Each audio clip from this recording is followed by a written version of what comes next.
We live in one of the most beautiful parts of Canada. But ticks carrying Lyme disease are a real problem. Then again, avoiding the outdoors is unhealthy. We need to respect nature. We can't be killing all the bugs in the fields and the forests, but we can reduce the risk of getting bitten or infected. Everything in life comes with a risk factor. You know, we can't not get out of bed, but it's about calculated risk. And being outside, being in the fresh air, being in the sunshine, being active, you know, for our mental health and our physical health and our emotional well-being is far more beneficial than the risks that are carried by a chance encounter with a tick. And this is not to downplay the risk of Lyme disease or tick bites, not by any stretch of the imagination. They have to dress appropriately, and it takes 2 agents to protect them, not just one. They must know where ticks are, where they're going to be found, and equally as important, where they're not found. You're not going to find them in the middle of the lawn that's baked dry and brown in August. You're going to find them at the edge of the property, the side of the trail, underneath the branches of the tree, and the longer wet stuff. But they can be active at any month of the year now in Nova Scotia, anytime it's above 4 degrees Celsius. And even then, you better watch the woodpile because they may be hiding under the bark when you bring them in the house. Obviously, prevention is far better than treatment any day, so let's not get bitten. Dressing properly at all times, ticks have to climb up. You have to know their habits. They don't fly or jump. The gardeners will often, they do the very sexy socks over pants so that they can see things coming up and down their legs. And we know now that if you spray or wear treated clothing that's treated with permethrin, available as ant spray or spider spray, it doesn't really matter what's on the container, it's what's in it. So 1/4% to 0.5% permethrin on clothing will stick on that clothing for 6 weeks or 6 washes. If it's factory treated, it'll stay on for 70 washes and kill ticks and act as a repellent. If you can spray your footwear, you're going to cut down your chance of a tick bite by 73.6%. You can import factory treated clothing with permethrin in Canada as long as it doesn't say ticks. You're going to find bug-free clothing. That's the same thing. And that's where I'd put my money into crew-length socks that were treated for bug repellency. So that'll work on mosquitoes and everything else. You've got a couple good choices. Off, if somebody likes using that, keep it. If somebody doesn't like the oil and off or the smell, they can use a keratin or pickeratin now. It's government approved, it's made from pepper. It's not oily, it lasts longer, and in my estimation, it works better. Ticks themselves have very little mobility. They'll move 1/2 meter to 1 meter in their lifetime of their own accord. So what they rely on is a host carrier to move them from one place to another. In terms of Lyme disease, rodents carry ticks around, and they're also feeding bacteria to the ticks. So you'd like to have the rodents as far away from your house as possible because there'll be fewer ticks and fewer infected ticks.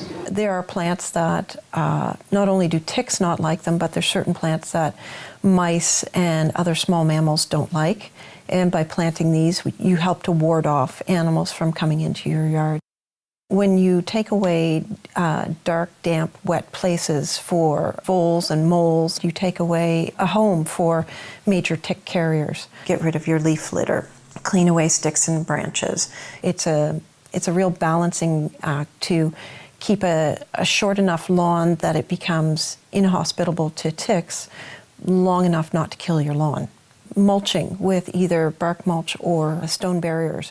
There's recent research showing that one thing that's particularly effective are pine needles, spruce needles, conifer needles. So the pine needles deter the ticks and they deter the mice.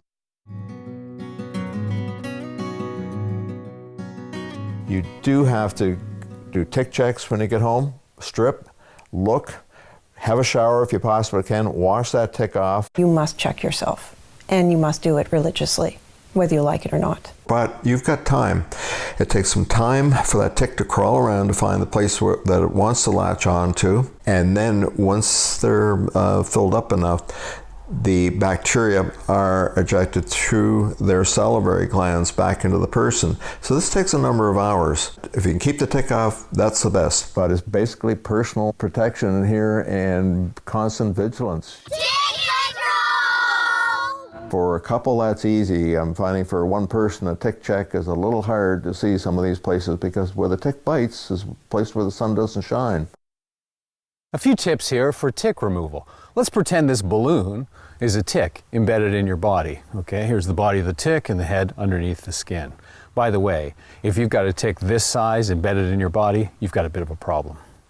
Now what you want to do is take a tick removal tool and manage to put the removal tool right underneath the body of the tick up against your skin.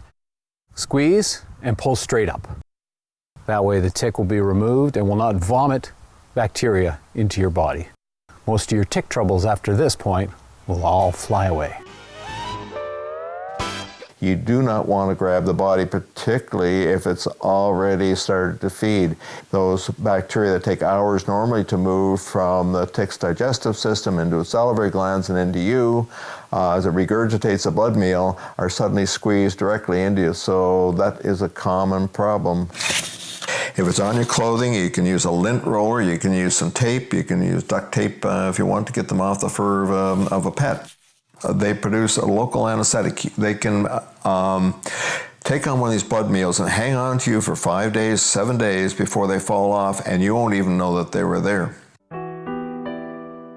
Some of the natural product sprays have been tested. Others are simply developed and people think they're working.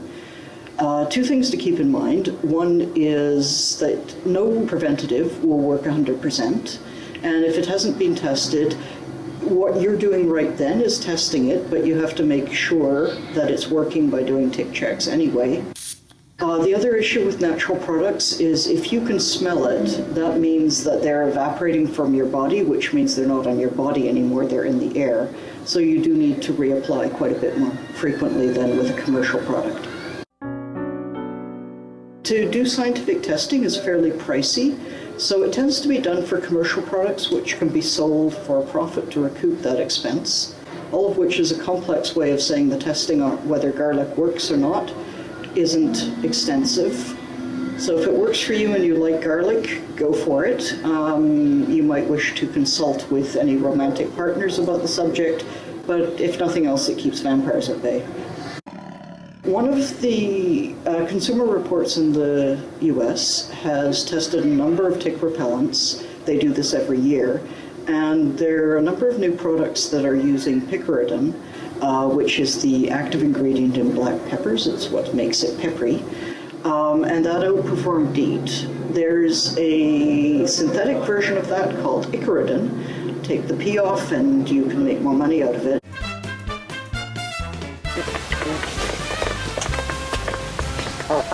If it's legal where you live, your feathered friends are a great asset. I think we should allow chickens into towns. Now I know guinea fowl are noisy, but chickens eat ticks too. Some gardeners use painted daisy to deter ticks. The pyrethrum in the flowers is one of the natural strategies people are using.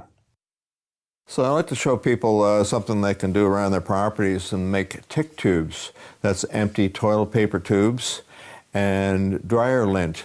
Now you take the dryer lint, not cotton, well you can use cotton balls I guess, spray the dryer lint with ant spray. Now I might say ants, but it'll also work in ticks. Lots of things say wasp, spider, barn flies, it doesn't really matter, as it's what's in the contents, and here it has to be permethrin. You can pack that dryer lint into toilet paper tubes, hide that around your property, under the corner of a building, under a shingle, in the rock wall, in the wood pile. Rodents come along. Now remember the ticks have to feed on rodents to pick up the disease. The rodents come along, use this for nesting material. This will kill the larvae, the tick larvae, in the nest without hurting the mice. So you're not trying to poison the whole neighborhood, just get rid of the ticks. So it's a neat trick. The only problem with it is you're going to need a calendar, because every about 42 days, 6 weeks, you're going to have to spray the lint again or start over again.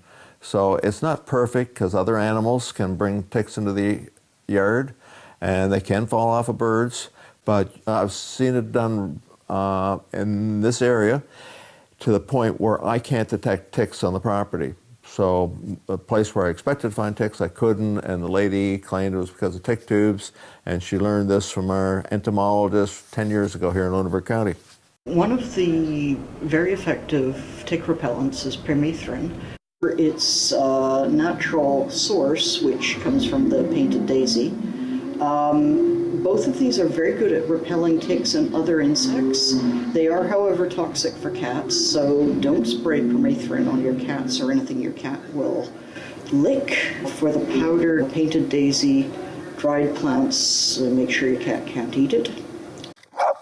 Dogs are a good way of finding out what's happening in our natural environment, because dogs are shorter than we are, hairier than we are, and smellier than we are for the most part. So one of the things that we do is we monitor Lyme disease incidence in dogs, because you know that if your dog got Lyme disease or has a tick, that means you've been exposed to.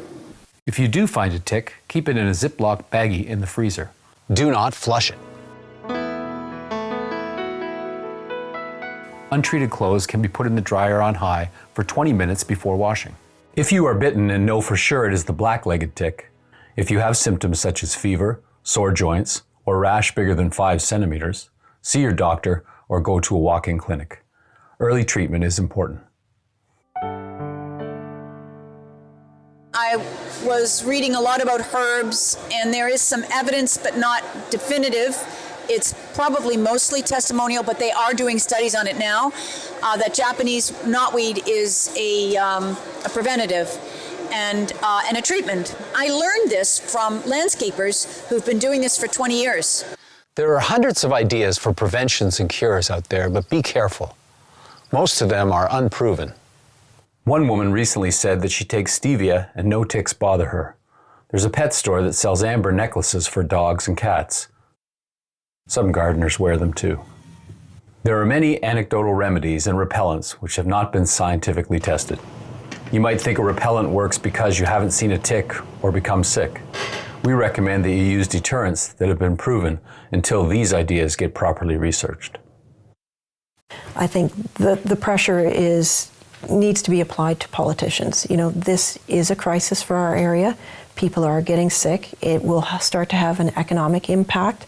If people stop coming here as tourists, that's going to be very bad for a populace. It should be taught in schools. There should be warning signs up. There are none in the province of Nova Scotia to speak of.